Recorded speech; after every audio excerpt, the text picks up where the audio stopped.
Welcome to Rec Room. I'm Priscilla Ortega. I'm here at Welcome All Park in College Park, where the outdoor basketball court has been redone thanks to the Hawks Foundation. Coming up, we'll take a closer look at what else the Atlanta Hawks have done as they start a new partnership with the Parks and Recreation Department. We'll also show you what other new equipment is here at Welcome All Park. Stay with us. We'll be right back.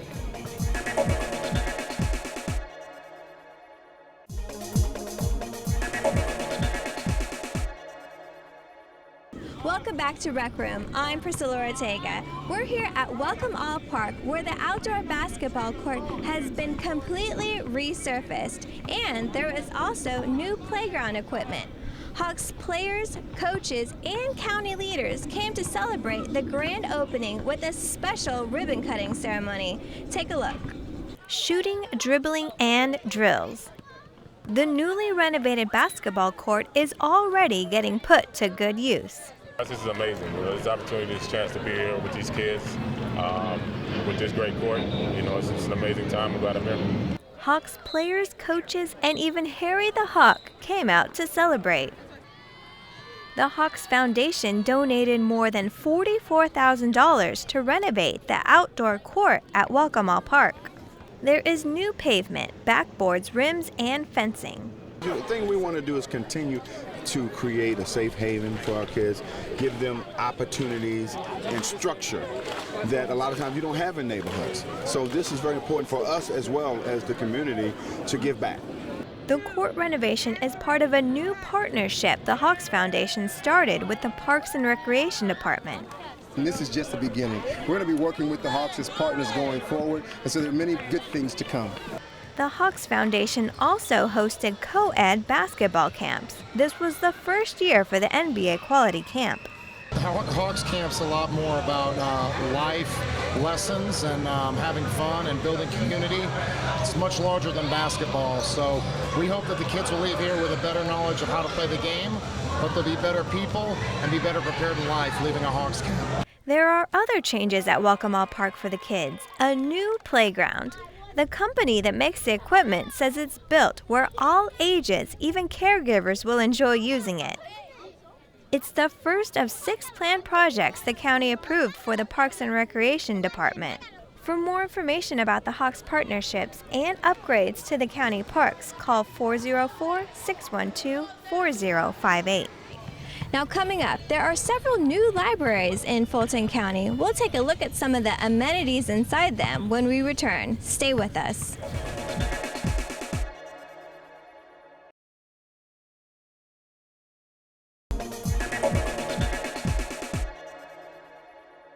Welcome back to Rec Room. There are several new libraries opening up in Fulton County. One of the newest branches is the Northwest Library at Scotts Crossing.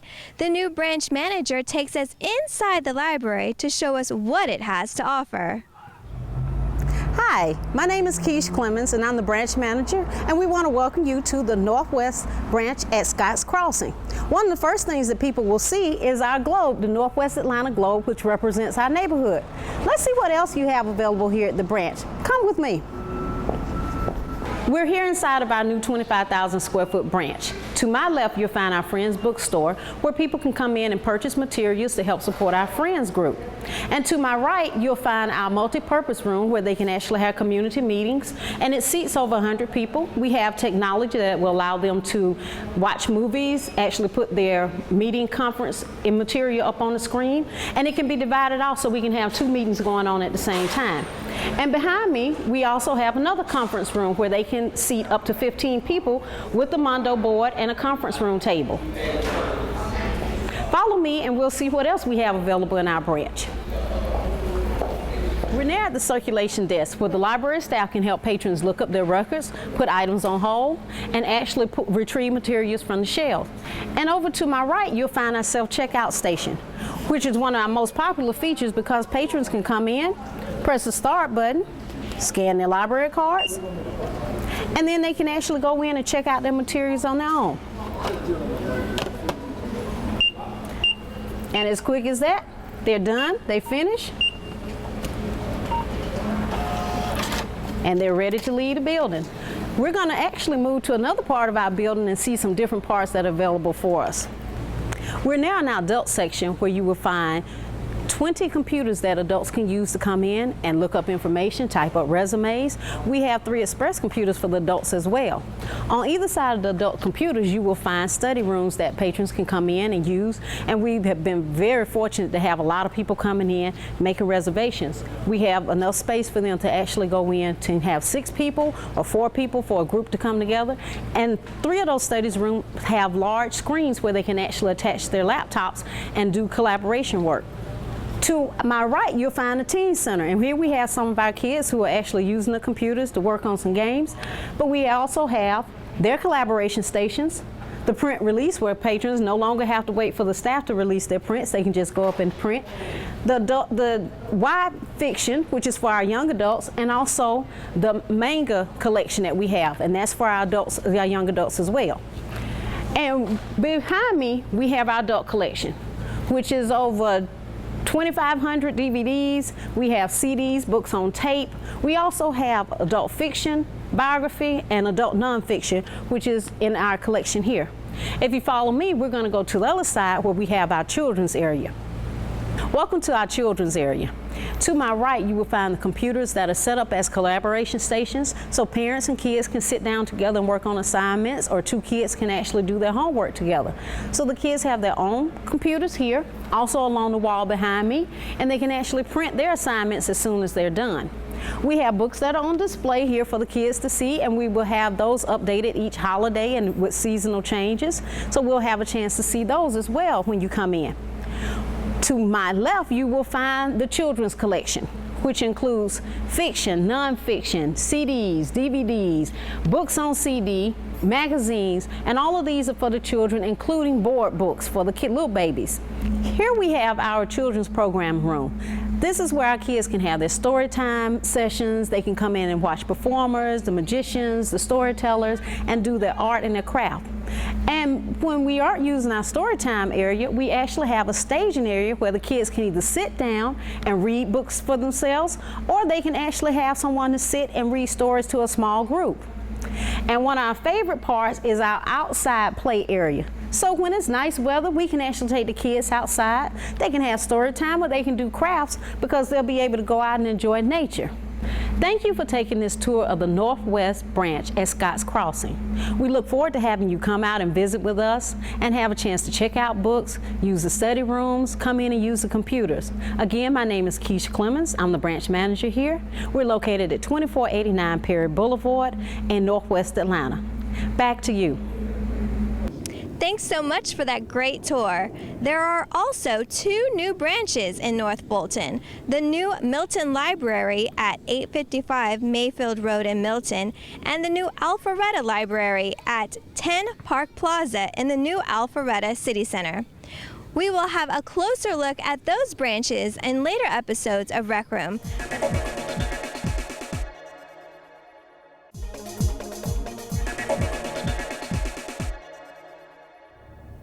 Welcome back to Rec Room. I'm your host, Priscilla Ortega. Today we have Tony Marshall, retired Air Force Lieutenant Colonel. Welcome to the show, Tony. Thank you. Now, first off, let me start off with, how did you become interested in being a pilot? I grew up near an Air Force base, so I got to see airplanes flying over all the time, and I was just fascinated by those. During your childhood, what sort of memories do you have about like the airplanes, and how did you finally get started going into the Air Force Academy? Okay, I again saw all the airplanes going by to the air base, especially during air shows, but I also got to see small airplanes flying over, and one day one of them made a turn, came back, came low and dipped his wing and waved at us. So that really fascinated me with flying. In addition, I saw in movies that pilots were cool. So going through high school, I had no idea what I really wanted to do, but because the war was starting and the draft was in place, I had to make some options rather than sitting back and waiting for things to happen. So taking a look at what the services had to offer, I chose the Air Force. At the same time, it's the usual high school nightmare of trying to find scholarships to go to college. We didn't have the money, and I didn't get many scholarships because I waited too late. But luckily I had a very good counselor who mentioned the Air Force Academy, and I read an article about how tough it was, which intrigued me. And my mother did some helpful things along the way to get me an appointment with a congressman who actually gave me the appointment to the academy. So once you were in the academy, what sort of training was involved? The academy's training is pretty rigorous, but it was an outstanding education, but very heavily oriented toward flying and, flying fighters and being in combat. So I really enjoyed that, got fascinated by flying, wanted to become a pilot. My eyes weren't good enough, so I became a navigator. Went through navigation training, didn't like the options from that. Went through electronic warfare training and got the option of going to the F-4 fighter. Did you have any obstacles because you were African American going to that school? No overt obstacles that I had to overcome. There were a lot of subtle things. There were only 6 African Americans in my class out of 1,000 at the academy. So it was very selective in getting in there, and the recruitment was not that heavy. But once I got there, I encountered maybe 2 individuals who were overtly prejudiced. The rest of them, it was just part of the program. They were tough on everybody. So one of the things I did appreciate about it, for the most part, there was no overt prejudice. It was just, you are going to survive, you're going to do well, and you have to prove yourself. So very good competition. All right, great. So after Air Force Academy, what was your next steps? Next step after Air Force Academy, going through, as I mentioned, the training, got the navigator training, got my wings, got checked out in the F-4, and then it was time to decide whether to go to combat or not, and of course I wanted to go. And one of the reasons I wanted to go was, as with most civilians, I was concentrating on the folks that did not come back, when some of the folks that I was training with said, you look around you, and all of us have been there several times. If you do things right, follow the rules, your chances of making it through are great. So I just wanted to go. I was hungry to go. And like anything else, if you train for it, you want to go and show that you're good at it. So I headed off to Thailand and flew with, I think, the best outfit over there, the 13th Squadron. Did my normal tour and decided that I was having so much fun I was going to extend against everybody else's good advice, but I extended, and that's when I ended up dropping out sky one day, and the unfortunate problem with the airplane. So talk in detail about that. So there was some mechanical issues with the airplane? As near as we can tell, there's a centerline external fuel tank, which we think collapsed or came apart, which put the airplane out of control. And we were lower than we should have been, and only had time for the front seater to pull the handle and for us both to go.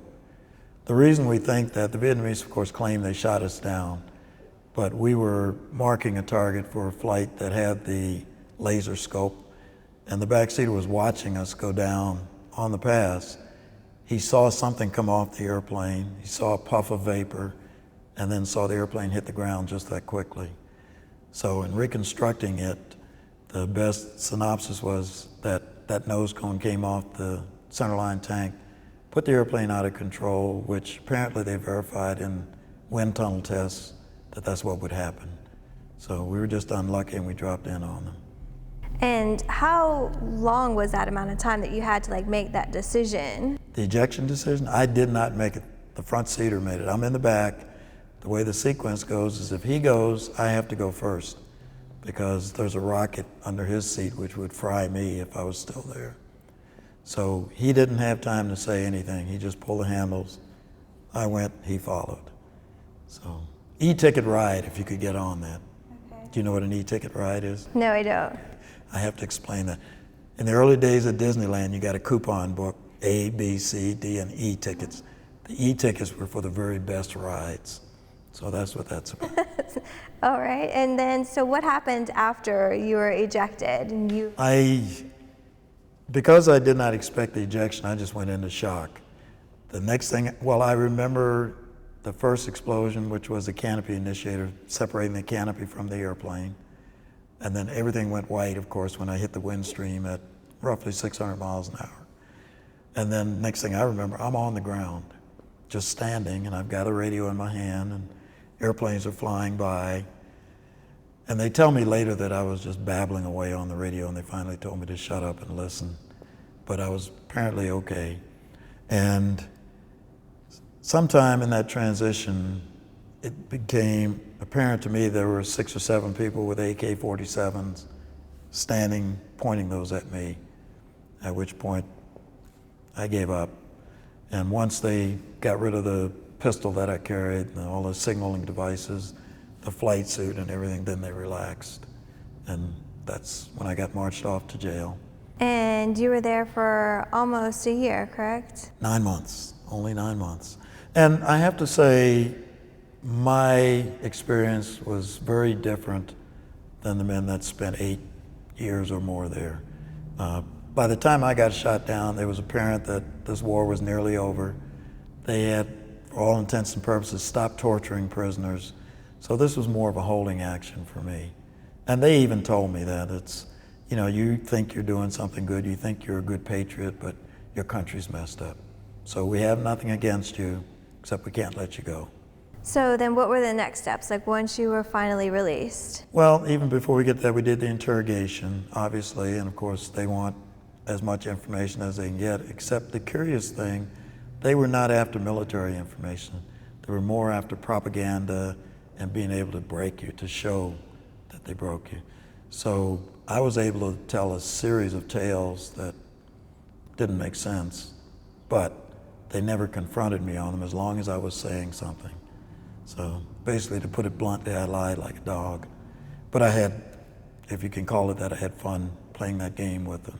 Were you by yourself? I was by myself. The other guy in the airplane, from what we can tell, was killed by them. The report is that he was talking on the radio, and then all of a sudden there was a lot of gunfire and they were not talking to him. I never made contact with him after we hit the ground, but I was picked up fairly quickly. And sometime, this was about 6 p.m., sunset was about 9. So sometime after dark is when we lost contact with him.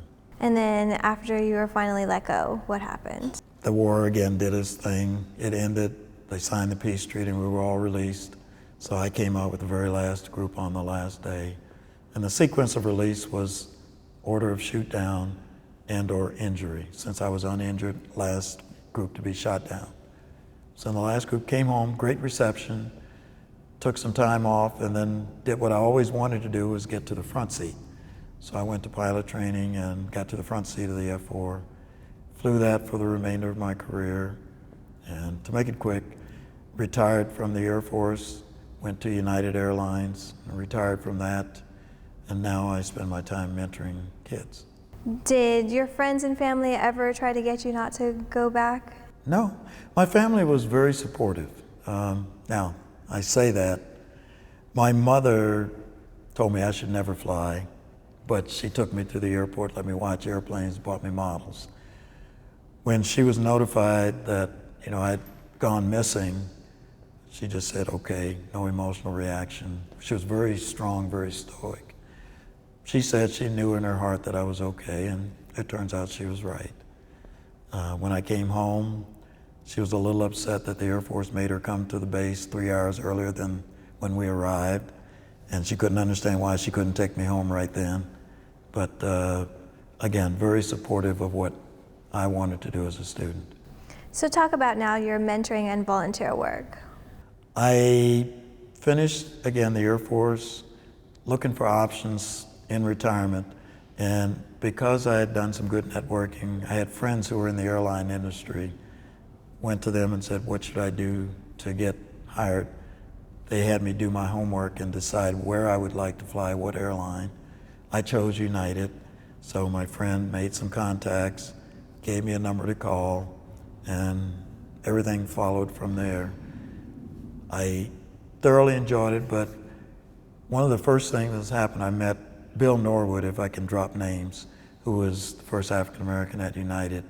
He pulled me aside and said, your duty now is to try to mentor youth. Don't be happy that you've made it. It is work with the kids coming up today and show them that they too can do this. And in following what he suggested or demanded, I've been actively involved in that since. And then I met guys like your John Bailey, who's doing the same thing here. And we just formed a bond. It's our mission to go out and find kids that aren't necessarily exposed to these opportunities and get them involved any way we can. And what sort of advice do you give them when you talk to them? I give them tons of advice. First thing is be true to yourself. Do not lie to yourself. Do not sell yourself short. Ignore the folks around you, including your family members who try to limit you. We run into so many families that say, I don't want you talking to my kids about the military.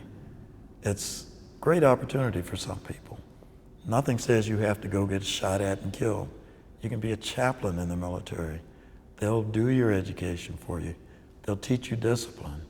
But so many of the folks coming up just seal themselves off from opportunities. So we try to open the kids' eyes to that.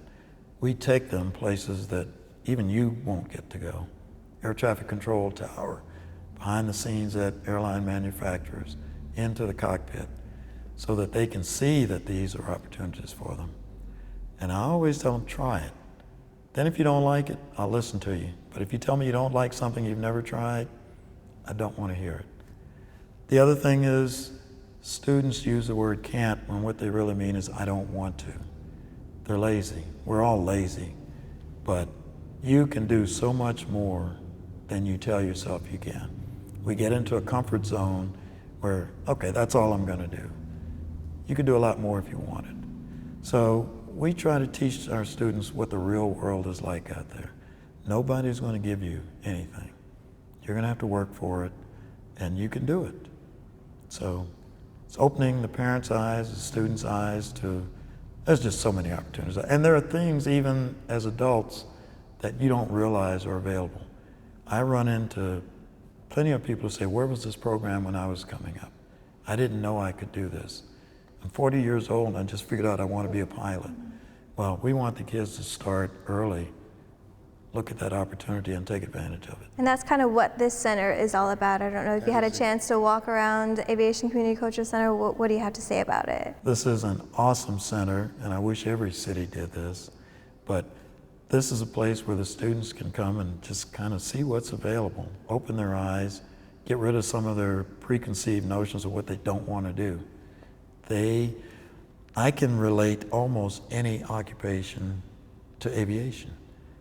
Artist, dancer, musician, engineer, travel agent, city manager, you can all find that in aviation. And as I noticed with a lot of the folks I flew with at the major airlines, you have so much time off, you can be an avocado farmer, or you can live in Guatemala and commute to LA to fly. I had so much time I decided to go back and do substitute teaching. To give back as Bill suggested. All right, well, thank you so much for your time. Great advice and great words, and come back and see us anytime. You're most welcome. Thank you very much. All right, thank you. That's all the time we have on this episode of Rec Room. Remember, you can connect with us online on Facebook, Twitter, and watch us anytime on our YouTube channel. I'm Priscilla Ortega. We'll see you next time.